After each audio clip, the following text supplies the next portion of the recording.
Wato kun ga yanzu haka ɗin nan muna a tsakan filin kokuwa, wanda yanzu haka nan 'yan kokuwa 8 suka yi saura,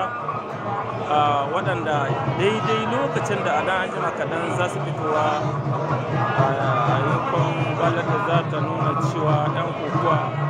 4 za su yi saura. Wato 'yan kokuwan nan 4 gobe a dan Allah ya yi su ma dinnan za su fito su taka rawa a to a gani. Sai dai abin nufi a nan shine a don ka tsaya kwantar da hankali ta kudurwa gare ni za ka ga ɗan mota ga can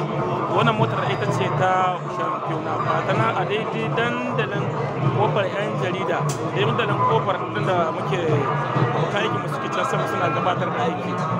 Lalle ga mota can kuna tsinka a babu ganin ta kwarai amma kuna ganin ta kaza kaza. Saboda haka dinnan yanzu haka 'yan kokowa da ko guda bai shigo a tsakan fili ba ko kuma a cikin fagen kokowa ko kuma a cikin ainihin karkarar nan, sai dai waɗanda tuntuni suke da niyyar kallo tun yanzu nan fili ya cincirin da kuma ya cika makil